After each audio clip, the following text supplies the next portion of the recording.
मुख्यमंत्री अभ्युदय योजना में आप सभी का पुनः स्वागत है। हम लोगों ने पिछली क्लास में औरंगजेब के विषय में बात की गई थी और ये देखा गया था कि कैसे औरंगजेब ने अपने साम्राज्य विस्तार की लालसा में मुगल साम्राज्य के पतन का बीजारोपण किया। उसके बाद हम लोग औरंगजेब के बाद जो है लेटेस्ट मुगल, वो हम लोगों ने शुरू में ही सब कवर किया था।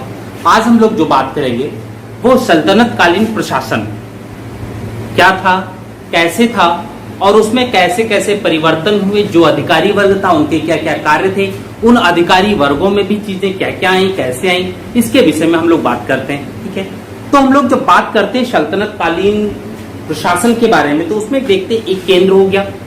केंद्र में सर्वोच्च शक्ति जो होती है वो सुल्तान की होती है। सुल्तान के बाद अगर बात करते हैं तो वजीर आता था, लेकिन बहराम शाह के समय एक नए पद का सृजन होता है, नाइब मामलिकात, और सुल्तान के जस्ट बाद सर्वोच्च शक्तिशाली पद नाइब का हो गया वहां पे। लेकिन बाद में नाइब का पद खत्म हो जाता है और फिर वजीर रहते हैं जिनके पास संपूर्ण सत्ता सुल्तान के बाद रहती है। वजीरों का स्वर्णकाल हम तुगलक काल को कहते हैं, क्योंकि जब हम फिरोज शाह तुगलक का देखते हैं तो उसमें खाने जहाँ तेलंगानी, एक जो तेलंगानी ब्राह्मण थे बाद में मुस्लिम हो गए, उनकी शक्तियों के बारे में देखा जाए तो वो अपार थी और उन शक्तियों के ही कारण तुगलक काल को वजीरों का स्वर्णकाल कहा जाता है या वजीर युग कह सकते हैं। ठीक है, या कहते भी हैं। अब बात हम लोग आगे करें प्रशासन, सल्तनत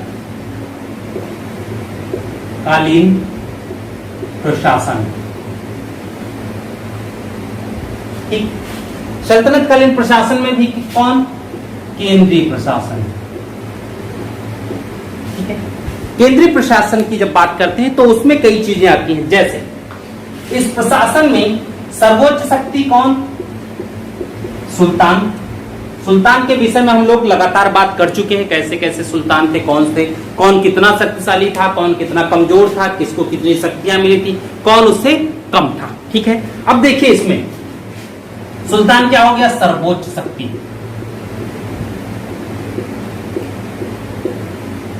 ठीक, अब इसके बाद क्या हुआ? केंद्र। अब इस केंद्र में देखिए अधिकारी कितने हैं। पहला दीवाने विजारत,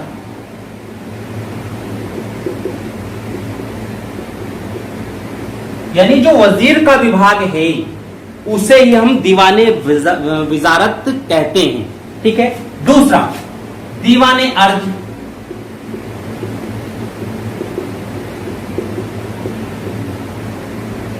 सेना के कार्य को देखने वाला दीवाने अर्ज। तीसरा दीवाने इंसा, वैदेशिक मामले या पत्र व्यवहार इत्यादि देखता था। ये अड़ोसी पड़ोसी राज्यों से कैसे विदेशी संबंध रखने हैं, क्या पत्र भेजना चाहिए, कौन से पत्र रिसीव करने हैं, क्या सोचना है, इसके विषय में। नेक्स्ट दीवाने रसालत, रसालत या रिसालत। ठीक है, ये चार प्रमुख हैं इसमें। फिर केंद्र से नीचे छोर प्रांत। ठीक, प्रांत को इक्ता भी कहते थे, इक्ता, प्रांत या इक्ता, यानी केंद्र से छोटी इकाई इक्ता कहलाती थी। अब इस इक्ता की बात जब हम करते हैं तो ये देखते हैं कि ये इक्ता कब आई? सबसे पहले गोरी के समय, मोहम्मद गोरी ने ही, अगर देखा जाए तो कुतुबुद्दीन ऐबक, इल्तुतमिश दोनों को इक्ताएं दी। उसी समय वितरण भी इक्ताओं का होता है। ठीक, अब इक्ता में जो होते थे वो हो गए इक्तादार या मुक्तादार। इक्ता को मुक्ता भी कहा जाता था। ठीक है, अलग अलग हो गई। इक्ता से जो नीचे की इकाई होती थी, यानी सॉरी प्रांत से या इक्ता से जो नीचे की इकाई होती थी वो होती थी सिख। ये जिला जैसी थी। और यहां पर जो प्रशासनिक अधिकारी होता था वो होता था सिकदार। ठीक है, ये एक सैन्य अधिकारी होता था सिकदार, और इसी का कार्य था उस क्षेत्र में राजस्व या शांति व्यवस्था की स्थापना करना। सिख से जब नीचे बात आती है तो आती है परगना। वर्तमान में भी देखा जाए तो तहसील को हम लोग परगना ही कहते हैं। जब आप कचेरी उचेरी जाएंगे तो वहां तहसील नहीं कहा जाता है, वहां परगना फला, ठीक है। और यहां पर जो ये तहसील थी, और यहां जो अधिकारी होता था वो होता था आमिल, ठीक। अब परगने से नीचे जो होता था वो होता था ग्राम, ठीक। अब जब गांव की बात होती है, ग्राम यानी गांव, और जब हम लोग गांव की बात करते हैं तो गांव में कुछ ऐसे अधिकारी होते थे जो वंशानुगत होते थे, जिनमें खुद मुकद्दम,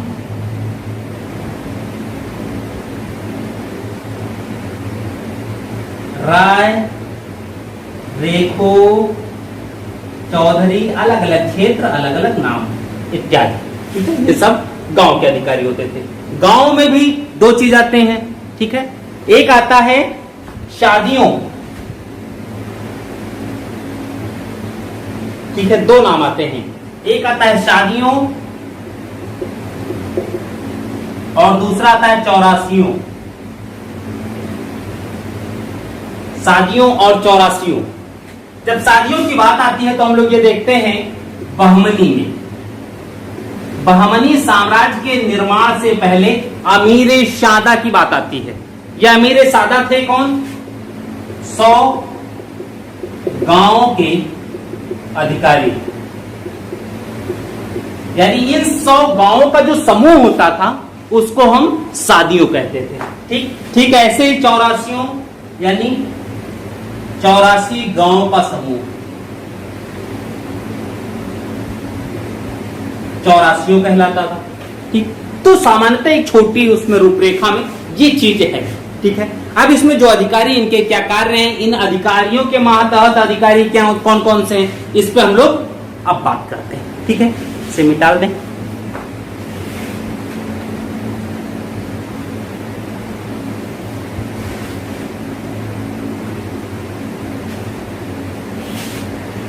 चलिए, अब हम लोगों का जो पहला अधिकारी होगा केंद्रीय प्रशासन का, वो होगा सुल्तान। सुल्तान, सुल्तान के बारे में जब हम लोग पूरा साम्राज्य देखा गया तो उसमें यह है कि कुछ सुल्तान बहुत ही शक्तिशाली हुए और कुछ सुल्तान इतने कमजोर हो गए कि उनकी जो सुल्तान की शक्ति होती उसका उपभोग अमीरों ने किया। ये देखा हम लोगों ने। जैसे इल्तुतमिश के बाद रजिया तो कुछ शक्तिशाली रहे, उसने अपने अधिकारों का कुछ न कुछ प्रयोग किया, लेकिन इल्तुतमिश के जो और उत्तराधिकारी थे, जब हम उनकी बात करते हैं तो उन लोगों में कहीं न कहीं स्थिति ऐसी थी कि वो लोग अपने ही अधिकारों का पालन सही से नहीं कर पाए या उन अधिकारों का उपयोग ही नहीं कर पाए। उनके अधिकारों को तुर्काने चालीसा के सदस्यों ने उपभोग किया।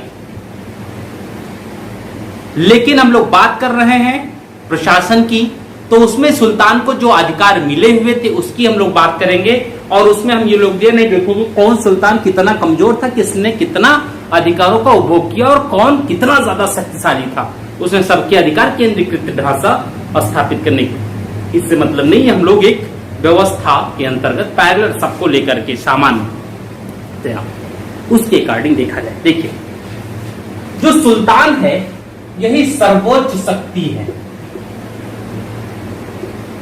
संपूर्ण प्रशासन का। पहली चीज, अब अगर सुल्तान ही सर्वोच्च शक्ति है तो इसके पास प्रशासनिक प्लस न्यायिक दोनों अधिकार होते थे, और इन दोनों अधिकारों में इसके अधिकार असीमित थे। जैसा चाहता वैसा न्याय कर सकता था, जिसको चाहता उसका स्थानांतरण कर सकता था, जिसको चाहता उसकी नियुक्ति कर सकती थी, उसको पदच्युत कर सकता था। ये सारे अधिकार इसमें थे, ठीक। धार्मिक क्षेत्र में भी अधिकार थे, लेकिन धार्मिक क्षेत्र में हम लोग ये कहें तो धार्मिक क्षेत्र में सुल्तान पूर्णतः स्वतंत्र नहीं था, उसके ऊपर काजी के नियंत्रण थी। ठीक है, तो उसमें एक पद आया धार्मिक क्षेत्र में, काजी उल कुजात, जो जात से बाहर हो, तो उसको सिर्फ न्यायिक कार्य ही करने होते थे। काजी उल कुजात को प्रशासनिक कार्य उसको नहीं करना होता था, उसको धार्मिक विद्वान माना जाता था। सुल्तान भी जब इच्छा होती थी धर्म के क्षेत्र में थे तो उससे वह विचार विमर्श कर लेता था। ठीक है, अब देखिए सुल्तान के जो अपने नियम होते थे, सुल्तान के जो अपने अधिनियम हैं या जो भी चीजें हैं, उसको कहते थे उसलूब। ठीक है, और जो कानून होता था उसका वो होते थे जवाबी। ठीक, उसलूब और जवाबित, ये चीज हो गई। अब देखिए स्थिति क्या है, जब सुल्तान शक्तिशाली है तो जवाबित और उसलूब इनका भी महत्व है। अगर सुल्तान शक्तिशाली नहीं है तो जवाबित इत्यादि का भी कोई महत्व नहीं है। ठीक, दूसरी चीज, महमूद गजनवी पहला सुल्तान था, पहला शासक था जिसने सुल्तान की उपाधि धारण की।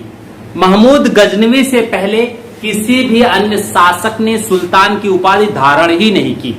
चलो ये भी अच्छी बात है। दूसरा, जब भारत की हम लोग बात करते हैं तो भारत में वंशानुगत आधार पर इल्तुतमिश पहला सुल्तान है जिसे खलीफा से मान्यता मिली थी उसके सुल्तान के पद की।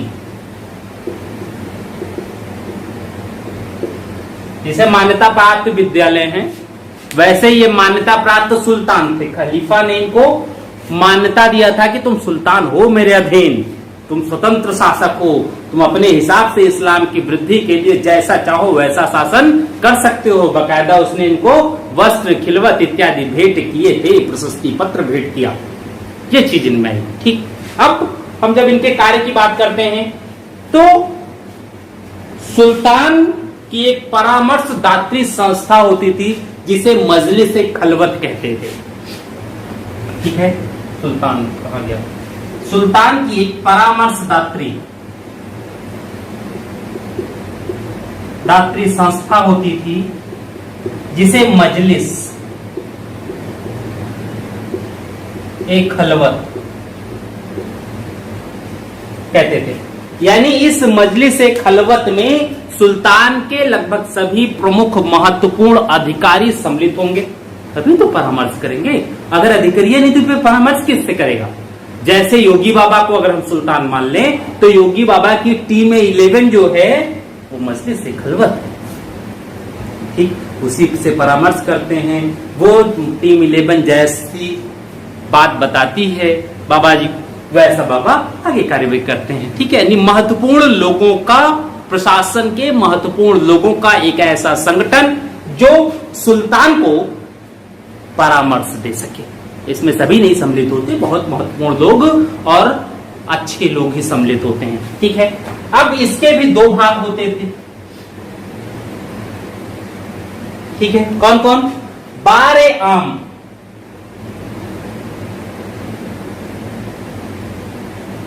और दूसरी होती थी बारे खास। ठीक, ये जो बारे आम है इसमें सुल्तान न्यायाधिकारी के रूप में होता था।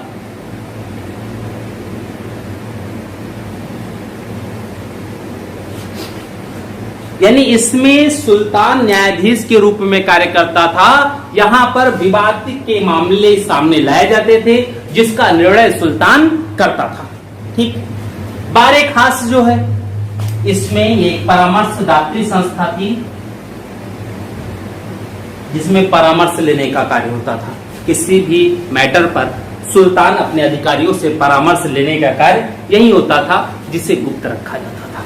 ठीक है, तो ये चीज तो थी सुल्तान की बात। और भी बहुत सी चीजें हैं, लेकिन हम लोग केवल अगर सुल्तान पे ही आ जाएंगे तो पूरी क्लास नहीं कंप्लीट हो पाएगी, केवल सुल्तान ही हम लोग पढ़ पाएंगे पूरी क्लास। ठीक है, तो अब हम लोग आगे आते हैं। सुल्तान के सहायक मंत्री यानी मजलिस ए खलवत के प्रमुख व्यक्ति कौन कौन रहे होंगे? इसमें प्रमुखता 4 अधिकारियों की बात होती है। ठीक, अभी हम लोगों ने शुरू में ही देखा था, कौन? वजीर, अर्ज, इंसा और रिसालत, ये 4 तो आए थे। ये देखते हैं हम लोग 4 कौन कौन।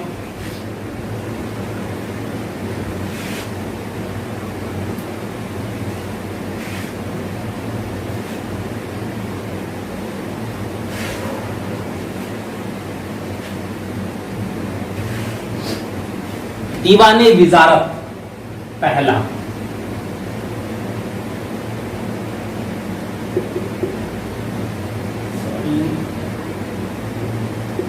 दीवाने विजारत,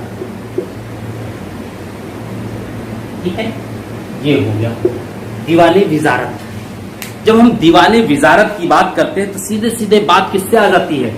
वजीर से। ठीक, अब वजीर में भी जब देखते हैं तो इसका कार्य क्या था?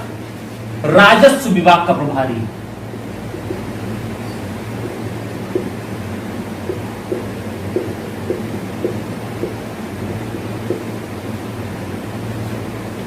यानी निर्मला सीतारमण का जो कार्य है, दीवाने विजारत का भी कार्य वही होता था। बिना अर्थ के कोई भी प्रशासन नहीं चल सकता, और अगर बिना अर्थ के कोई प्रशासन नहीं चल सकता तो अर्थ मंत्री अच्छा होना चाहिए, ताकि अर्थ का सही से सदुपयोग हो सके। इसलिए इस पर जब भी किसी व्यक्ति की नियुक्ति होती है या होगी तो ये मान के चलिए कि उसे अर्थव्यवस्था का अत्यधिक जानकारी होना चाहिए और एक योग्य और ईमानदार व्यक्ति होना चाहिए, क्योंकि बरनी के अनुसार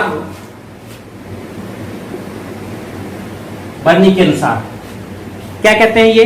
एक बुद्धिमान वजीर के बिना राजत्व व्यर्थ है। एक बुद्धिमान वजीर के बिना राजत्व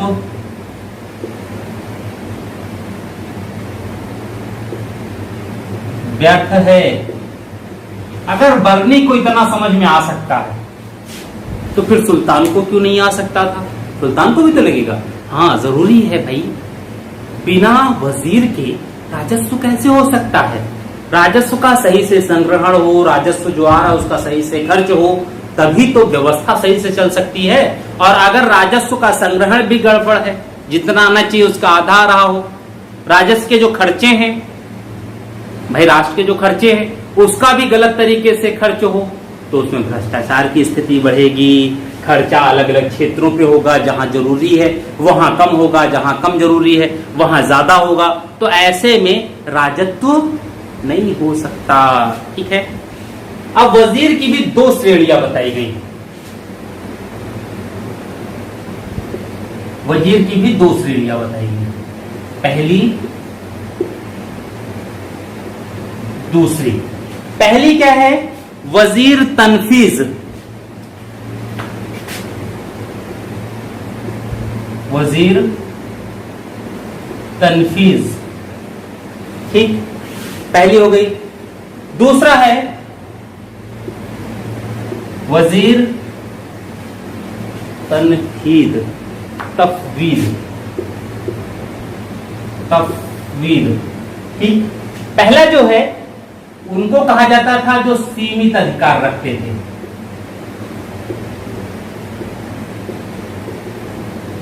अधिकार वाला हो गया। तफवीद वो है जिनके पास असीमित अधिकार होता था।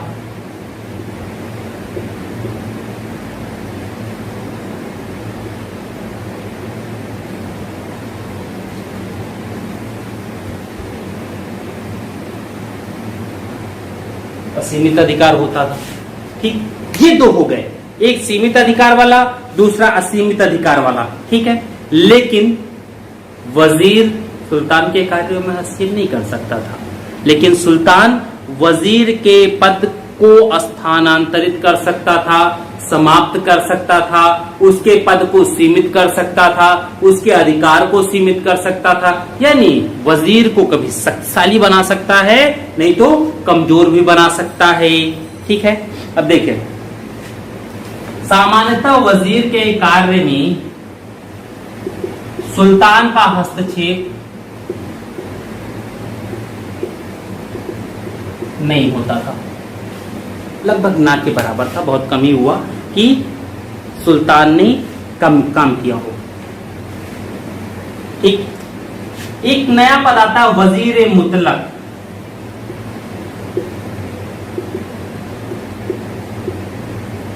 वजीर मुतलक, ठीक है, इसके कहते हैं कि जो सम्राट के हस्तक्षेप के बिना सर्वशक्तिशाली होते हुए कार्य करे।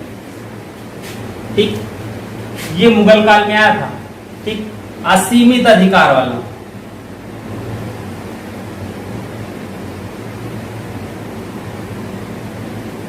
वाला वजीर, वजीर मुतलक कहा गया। ठीक है, अब समस्या ये थी कि वजीर तो हो गया सुल्तान के बाद, तो अलग अलग शासक हुए, शासकों के समय वजीर भी अलग अलग हुए। कई बार क्वेश्चन भी पूछा गया है, इनके समय में कौन सा वजीर था। ठीक है, ये भी बात आई है। तो तुगलक काल को हम लोग विजारत का स्वर्ण काल कहते हैं। ये प्रश्न पूछा गया है कई बार। ठीक, विजारत का स्वर्ण काल किस युग को कहते हैं? तो तुगलक काल जो है उसी को हम लोग विजारत का स्वर्ण काल कहते हैं। यानी उस समय विजारत सर्वोच्च शक्तिशाली था, सर्वोच्च सत्ता थी। विजारत सुल्तान से भी ज्यादा महत्वपूर्ण रहा होगा, क्योंकि फिरोज शाह तुगलक के समय में खाने जहां तेलंगानी या जो था वजीर फिरोज शाह तुगलक का, उस इतना शक्तिशाली था कि उसी ने फिरोज शाह तुगलक की संपूर्ण सत्ता को बनाए रखा और उसमें वजीर स्वतः निर्णय ले लिया करता था। सुल्तान को विश्वास भी बहुत ज्यादा था उस पर। ठीक है, महमूद गजनवी के समय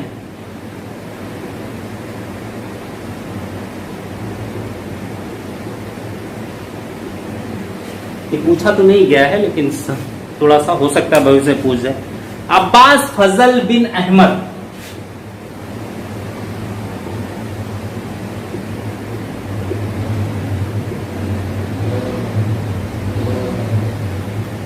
महमूद गजनवी के समय अब्बास फजल बिन अहमद ये ऐसे व्यक्ति थे जो प्रथम वजीर हैं।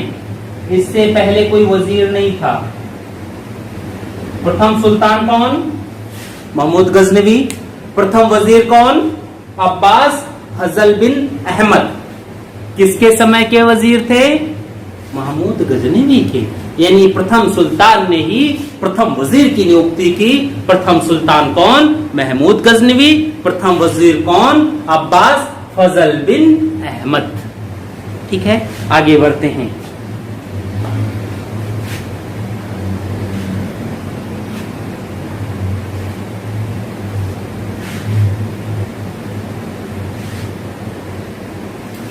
ऐबक के समय, कुतुबुद्दीन ऐबक के समय फक्रे मुदब्बिर, ये पूछे गए शायद मिलान में आया है।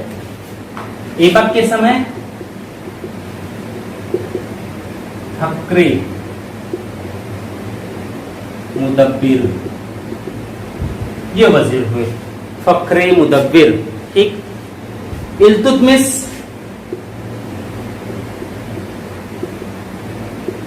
के समय जुनैदी, मलिक इख्तियारुद्दीन जुनैदी। ठीक है, ये है निजामुल मुल्क, सॉरी इख्तियारुद्दीन नहीं, निजामुल मुल्क जुनैदी है। ठीक है, निजामुल मुल्क जुनैदी।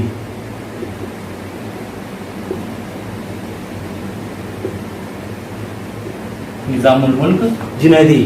रजिया के प्रारंभ में इन्होंने ही अमीरों के विद्रोह का नेतृत्व किया था और अंत में रजिया ने जब इन्हें पराजित किया तो सिरमौर की पहाड़ियों में भाग गए थे, जहां पता नहीं क्या हुआ, शेर खा गया, क्या हुआ, कुछ भी हुआ हो, इनके साथ कुछ हुआ जरूर। ठीक है, ये थे निजामुल मुल्क जुनैदी। अब बात हम लोग करते हैं इसी के बाद बहराम साहब। इसके समय में वजीर का जो पद है ये लगभग खत्म हो गया और इसके स्थान पर एक और महत्वपूर्ण पद बना नाइब ए मामलिकात, नाइब ए मामलिकात का। और ये जो नाइब ए मामलिकात का पद था, कहते हैं सुल्तान पर नियंत्रण के लिए लगभग सुल्तान की अधिकतर शक्तियां इसी में सम्मिलित कर दी गई। ठीक, बलबन के समय ख्वाजा हसन बसरी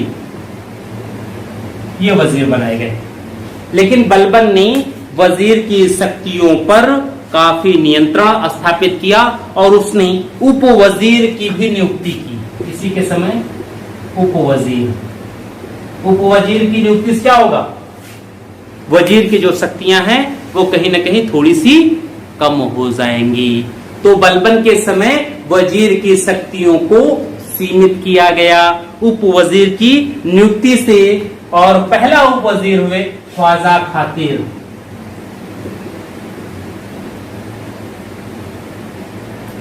ख्वाजा खातिर, ठीक है, ये पहले उप वजीर हुए। ठीक है, अब देखिए अलाउद्दीन खिलजी में नुसरत खां को बनाया गया था। नुसरत खां के बाद मलिक काफूर को वजीर बनाया गया अलाउद्दीन के समय। नुसरत खां के बाद मलिक काफूर। अब एक चीज यहां देखिए कि अभी तक जो भी हैं वजीर उन्हें सिर्फ राजस्व से मतलब है, लेकिन अलाउद्दीन खिलजी में जो महत्वपूर्ण सेनापति हो, जो श्रेष्ठ सेनापति थे, उन्हें ही वजीर बनाया गया। यानी इस समय वजीर का कार्य विजारत की देखभाल नहीं था, सिर्फ नियंत्रण था। विजारत के कार्य करने वाले वजीर से नीचे के व्यक्ति थे। और इसके समय अलाउद्दीन खिलजी के समय अगर उसके हम भू राजस्व व्यवस्था की स्थिति को देखा जाए तो इसमें कहा जाता है एक उप वजीर थे, नाम था शर्फ कयानी। इसी को श्रेय दिया जाता है अलाउद्दीन खिलजी की राजस्व व्यवस्था को सही करने के लिए, और बाद में यही शर्फ कयानी नायब वजीर बनते हैं अलाउद्दीन के समय में। ठीक है, तो ये चीजें आई। ठीक, मकबूल के समय, महबूब के समय जो भी थे विजारत ही थी। अब इस विजारत में ये देखिए आप कि इस विजारत में जो दूसरे चीज आ रहे हैं, दूसरे लोग आ रहे हैं, इस विजारत के अधीन बहुत से ऐसे पद नए आएंगे, इसके अधीन बहुत से ऐसे अधिकारी भी आएंगे जिनके अपने अपने कार्य होते थे। विजारत के कार्यों को इजी बनाने का कार्य वही दूसरे लोग करते थे। ठीक है, देखिए दूसरे हम लोग बात करें कौन कौन है।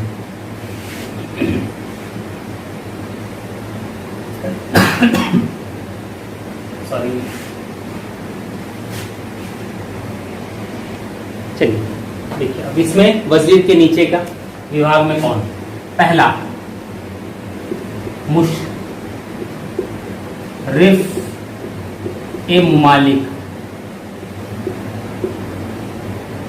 दूसरा मुस्तौफी ए मुमालिक। ये दो पद हैं और इसमें ये अक्सर तो पूछा जाता है कौन क्या था, मुशर्रिफ कौन था और मुस्तौफी कौन था। ठीक है, मुशर्रिफ और मुस्तौफी। मुशर्रिफ महालेखाकार होता था,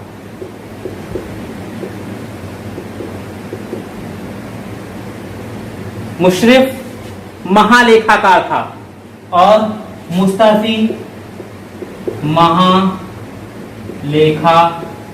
परीक्षक। ये ध्यान रखिएगा, इसको पूछा जाता है काफी। ठीक, मुशर्रिफ महालेखा, मुस्तौफी महालेखा परीक्षक। मुशर्रिफ कहने में आपको आसानी होगी, मुस्तौफी कहने में इतना ही लग रहा है जैसे ज्यादा शब्द बोलना पड़ रहा है। ठीक है, मुशर्रिफ, मुस्तौफी,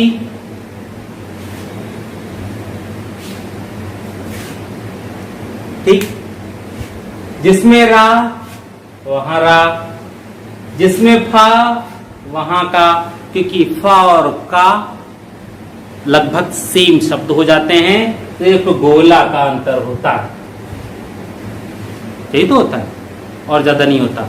तो यहां पर ये चीज ध्यान रखिएगा। ये देखिए कि फिरोज के समय में, यानी फिरोज शाह तुगलक के टाइम पर इन दोनों के कार्यों में परिवर्तन हो गया। जैसे महालेखाकार, महालेखाकार आय का हिसाब रखता था और महालेखा परीक्षक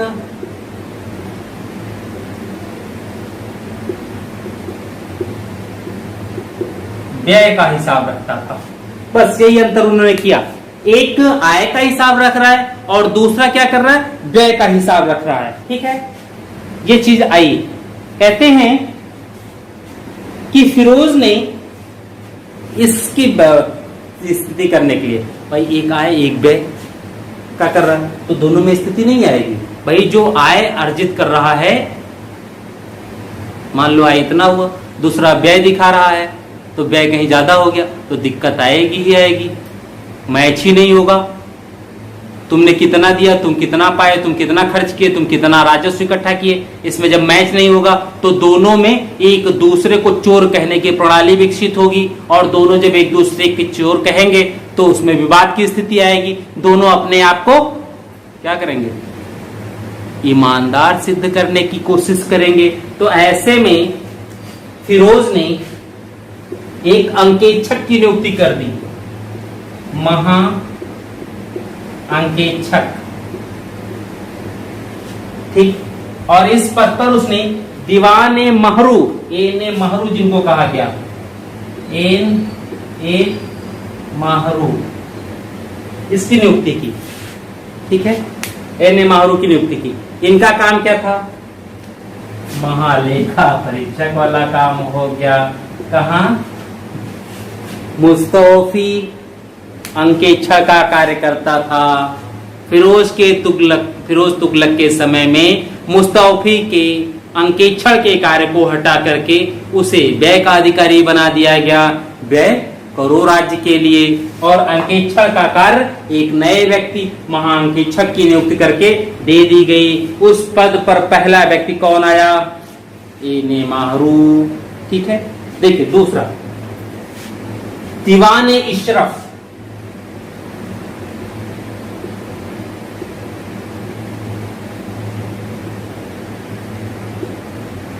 महाअंकेक्षक ही वही होता था। ठीक है, ये क्या था, लेखा परीक्षा विभाग, यानी इसका काम क्या था, जो आय और व्यय है उसकी लेखा परीक्षा करना, यानी उसकी जांच करना कि जो आय और व्यय है वो मैच हो रहे हैं या नहीं, या कहीं ज्यादा तो नहीं किया गया, कहीं घपलेबाजी तो नहीं की गई, कहीं आय से अधिक व्यय हो गया, कहीं आय से कम व्यय हुआ है लेकिन सो कितना किया जा रहा है, जितना आय हुआ हो। ये सब भी बात हो सकती थी। तो इसका काम क्या था, ऐसी चीजों को ढूंढना और ढूंढकर ये पता करना कि उसके लिए जिम्मेदार कौन है, क्योंकि बहुत से वजीर दंडित भी किए जाते थे। आगे बढ़ते हैं,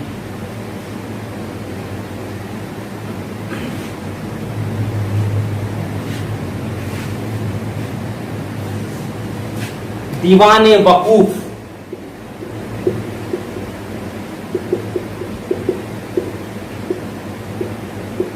दीवाने वकूफ। ठीक, ये जलालुद्दीन खिलजी के द्वारा सृजित किया गया। ठीक है,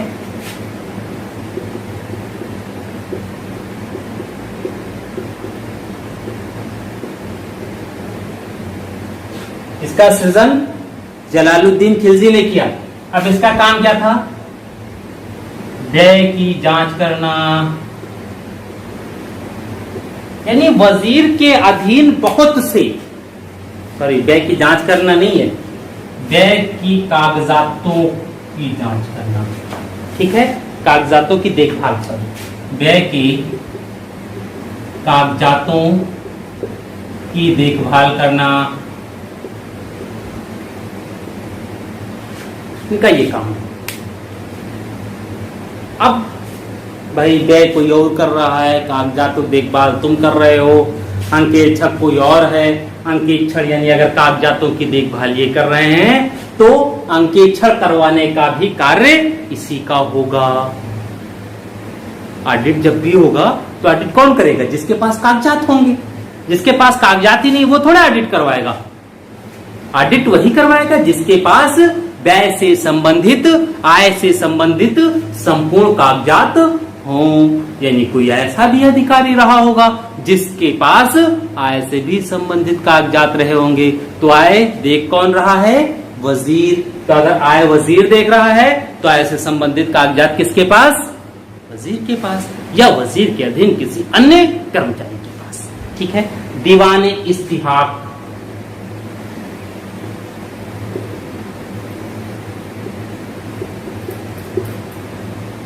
यह पेंशन विभाग होता था।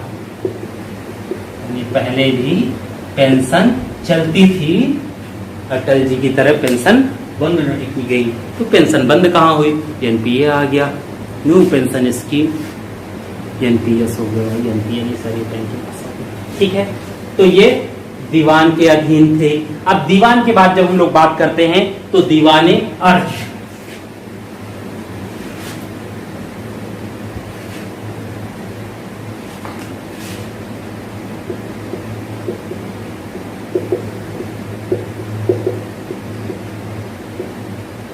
दीवाने अर्ज, जब बात हम लोग दीवाने अर्ज की करते हैं तो इसे हम लोग रावते अर्ज भी कहते हैं, ठीक। आरिज़े मुमालिक भी कहा जाता है इसे। काम क्या था इसका? ये सैन्य विभाग का प्रमुख होता है।